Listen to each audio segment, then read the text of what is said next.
صباح الخير، مساء الخير جميلاتي. أنا رشا من Peridot Makeup. أهلا وسهلا بكم بقناتي.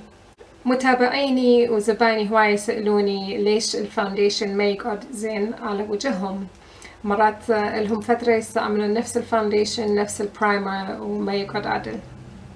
وقبل ما نبدأ حبيباتي لا تنسون تسووا لي لايك وسبسكرايب للقناة ماتي، وتابعوني على انستغرام peridot_makeup. أول سؤال هو الفاونديشن نفسه، صار لش قد عندكم؟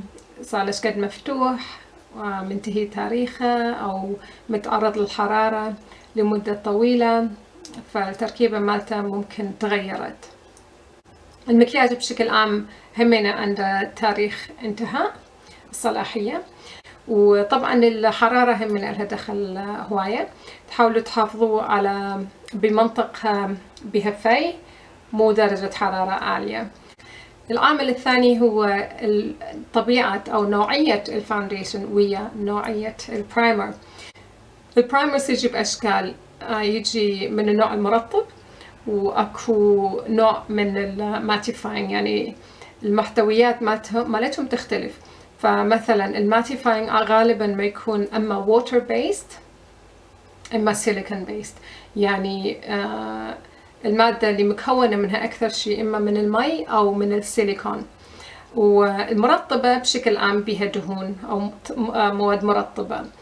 فإذا تستعملين ستيك فاونديشنز، يعني اللي هي مثل هذا النوع اللي تكون غالبا واكس بيست بها شمع يعني، وتستعملين واحد بها مرطب اللي هو كريم بيست، راح تتناقض. اوكي، فما راح يقعد الفاونديشن حلو. احسن شيء بالنسبة لهذه المنتجات تستعملين بيها وياها برايمر بسيليكون بيست. السيليكون بشكل عام يحب معظم اشكال الفاونديشنز. فأولا يمنع اللمعة، وثانيا يسوي سموثينج للسكين للبشرة، مثل كأنه يحاول يغطي المسامات الكبيرة. أما المرطب، البرايمرز اللي بيها مرطب أو اللي يسموه moisturizing primer اللي غالبا ينصحوها للبشرة الجافة، هي إذا تستعمليها ويا هذا راح يسوي سبليت. أوكي، يعني التركيبة ما راح تقعد حلو. راح الفاونديشن تحاولين تستعمليه مرة ورا مرة ورا مرة وما يقعد حلو زين. فالسيليكون أحسن شيء يحب هاي الأنواع. أما الكريمية إذا تحبين تغطية مو كل شاملة، اللي هي مثلا هاي كرايولين، ما أعرف إذا موجودة بالعراق، موجودة بالبلاد العربية، حتى بأستراليا ما موجودة، بريطانيا موجودة. قلت لهم الكرايولين اللي هنا بأستراليا لازم يجيبون منه لأنه كلش حلو البرودكت يعني. فهذا إذا تحبين تستعملي مرطب برايمر يصير. السيليكون هم يصير للي عندها اما بشرة دهنية او اللي شوية كبرت بالعمر. اوكي، فاذا انت تحبين فاونديشن معين مستعملته طول حياتك وفجأة صار ما يقعد حلو عليه، حاولي غيري البرايمر، نوعية البرايمر. بعدين الفترة اللي تعوفيها بين استعمال الكريمات المرطبة والسان بلوك والبرايمر والفاونديشن هم يأثر. دائما خلي فترة يمتص بيها الجسم المرطبات يعني الفيس كريمز قبل ما تخلين السان كريم. بعد ما تخلين السان كريم انتظري 5 إلى 10 دقائق يفضل. إذا ما عندك وقت أخذي من هاي البيوتي باودر باف ونشفي بشرتك هيك حتى الزايد يبقى على الهاية ما يبقى على السطح مال البشرة. وبعدين خلي البرايمر يقول لك غالبا يخليك بطريقة الاستعمال استعملي رأسا قبل الفاونديشن أو قبل المكياج. actually هاي ignore it. خلوا البرايمر بس انتظروا دقيقة دقيقتين. اوكي، يعني تأكدوا انه دائما تخلوه يقعد على البشرة زين بكل مكان، جوا العيون، فوق العيون، بكل مكان. اوكي، واذا تستعملين من النوع المويسترايزنج برايمر همين اخذي هاي وضغطيها، ضغط البرايمر بالفاونديشن. اوكي، انتظري فترة وبعدين تخلين الفاونديشن. لما تخلين الفاونديشن، هاي النقطة همين كلش مهمة، اضغطي عليها. يعني اذا تستعملين البرش، اذا تخلين الفاونديشن بالبرش، اضغطي الفاونديشن بالسكين، بالبشرة، خليها تفوت بكل المسامات وبلا ما تقعد فوق البشرة. عرفتي شلون؟ خليها تدخل بكل المسامات مال الوجه، يعني بكل مكان.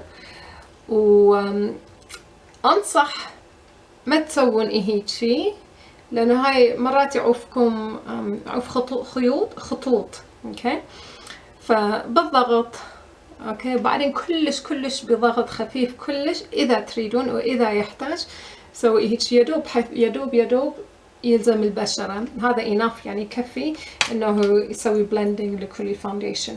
وهمنا جيبي هاي بيوتي باف واضغطي همنا فاونديشن عليه وين ما يقعد حلو، خاصة ركزي هناك عليه. اوكي زين. بعدين عندكم عامل الكبر، التجاعيد والفاين لاينز، وغالبا هي اكسبريشن لاينز. يعني التجاعيد هي اكشلي ما تتكون الا اذا واحد ما مهتم ببشرته، ما يخلي لها كريمات لحد عمر يعني يمكن 35 وفوق هيجي، حسب نوعية البشرة طبعا. بس القصد هي انه اذا تشوفين خطوط هنا، ما ضحك، مو اني ما احكي على روحي، اني كبيرة، بس اذا تشوفين لاحظتي خطوط هنا وانتي بعد 28 خلينا نقول، لا تخافين، هذه مو تجاعيد. اوكي، هاي اكسبريشن لاينز، يعني اللي هي من الابتسامة. احنا نحكي بعيوننا هواية كبشر، فالعين ترمش هواية همينة، فهاي أول منطقة راح تبين بيها خطوط. بس هي مو تجاعيد، التجاعيد تختلف لأنها تصير عميقة، وتصير مرات همينة خطوط أو تجاعيد حسب العمر هنا عادة. وبالقصة هاي كلش عادي. أتصور إحنا العرب نحكي هواية بعيوننا وبحواجبنا فتزيد عنا أكثر من الأجانب، ما أعرف ليش. أحسن شي حتى تمنعين إنه الفاونديشن يتراكم بهاي الأماكن، هي إنه تخلين الفاونديشن كلش خفيف بهذه المناطق. أصلاً أني اللي من النوع اللي ما أخلي أصلاً فاونديشن هنا ولا هنا، هاي نص المنتصف مال القصة ما أخلي لها فاونديشن نهائياً. بس شنو أسوي؟ مو أخلي الفاونديشن كله على وجهي، باللي يبقى بالبرش كلش على كيفي أضغط. اوكي، حتى شنو ما يبين اكو فرق. اوكي، لأن احنا نادرا ما تكون عنا شو تسموها blemishes، يعني او عيوب واحد يحتاج يخفيها بهذه المناطق اللي هي تتراكم عليها التجاعيد. اكثر شيء هي مثلا الهالات السوداء اكثر شيء تتراكم هنا، من هنا هذه المنطقة لحد هنا. اوكي، هاي اكثر شيء تصير عند الهالات السوداء. تلاحظين من هنا ماكو شيء يعني. فحتى لو اذا اكو كلش على كيفك خفيف فاونديشن او كونسيلر. وبالنسبة لهنا همينة، وبعد ما اخلي الفاونديشن عليه هيجي، اجيب اصابعي، لانه الدهون مال البشرة كلش مهمة، تمنع من الفاونديشن يتراكم بالمناطق اللي احنا ما نريد تتراكم، واخلي لها هيجي اضغط عليها خفيف. واذا بعد همينة مضوجتكم، جيبوا البرايمر على على قد راس الدنبوس، كلش خفيف. خلي على اصبعك ابو المحبس، دمجي هيجي، وخلي وين ما تحتاجي. بهذه الطريقة راح يقعد الفاونديشن حلو، همينة الفاونديشن ما يتراكم بهذه المناطق. بعدين عندك الباودر طبعا ضروري، حتى واحد يثبت المكياج. هي الترانسلوسنت باودر او البريس باودر ما يخالف، شلون ما كان شلون ما تحبوا، بس خففي استعماله بالمناطق اللي بيها تجاعيد.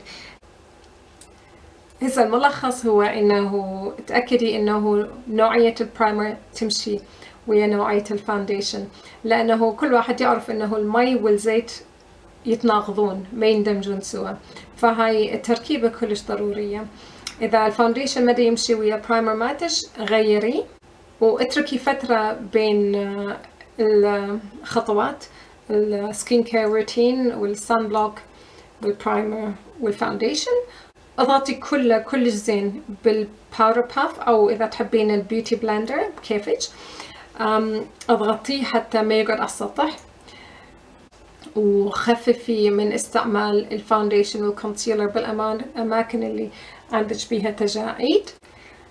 اتمنى جاوبتكم على اسئلتكم، واتمنى يفيدكم هذا الفيديو. لا تنسون تسووا لي لايك وسبسكرايب، واشوفكم المرة الجاية.